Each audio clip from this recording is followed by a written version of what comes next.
there's a certain point during the year, well, usually several points, where the world of technology simply stops. Why? No, not because everyone stopped working, simply because they all got together to showcase exactly what they have in store for the calendar year. So here, in case you missed it, is a recap of some of the more notable points of CES 2014.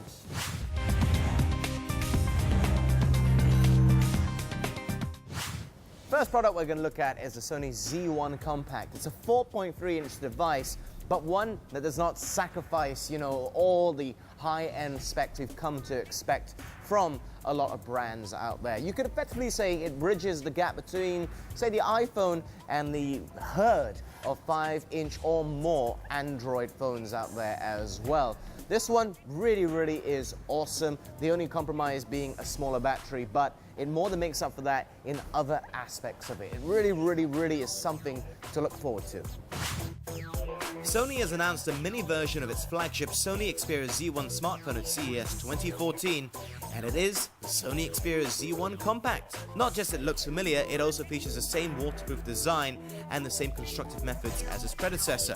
The new Z1 Compact will come with a 4.3-inch IPS 1280 by 720 pixel resolution display rather than the 5-inch 1920 by 1080 display found on the Xperia Z1. Well, you know what was a bit of a surprise? Lenovo launching themselves a new ThinkPad 8. It's really quite cool.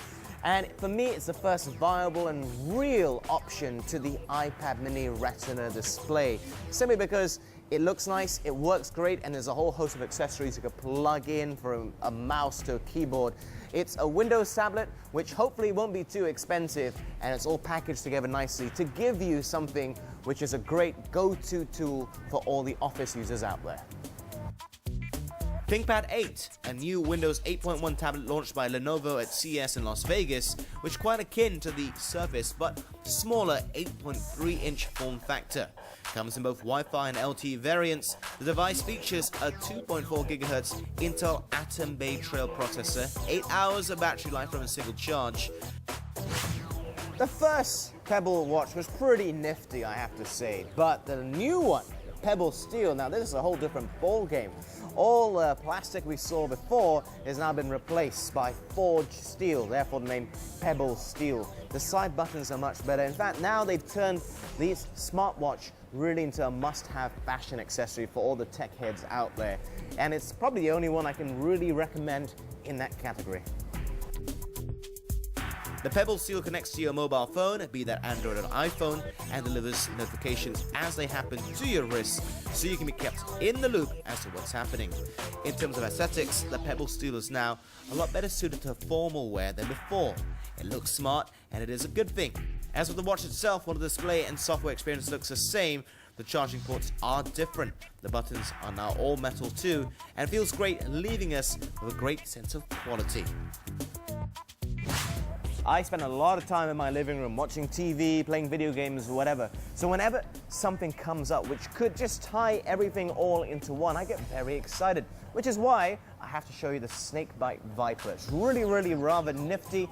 Technically, it is a tablet, but you can stream videos to your TV, it's a gaming console, and while internally it may not be the greatest out there, there's a lot of things that you can do with it, and of course, I hope it's not going to be too expensive here. Enough talk, let's just take a look at this. The Snakebite Viper is a middle-of-the-road Android tablet geared towards gaming, and even though it doesn't pack the most awe-inspiring specs, if you're an Android gamer, this device may be just for you, especially if you've been looking to break into the tablet market.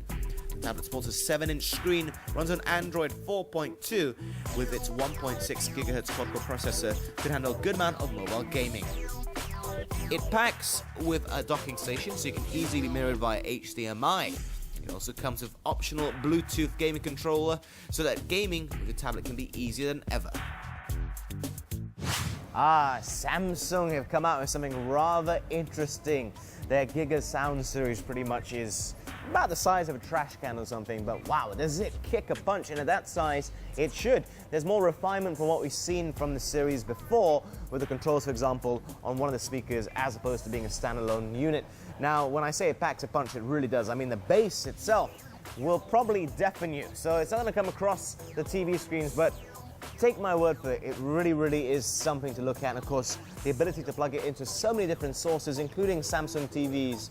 Well, let's just say your neighbors will be hoping that you've got very thick walls indeed.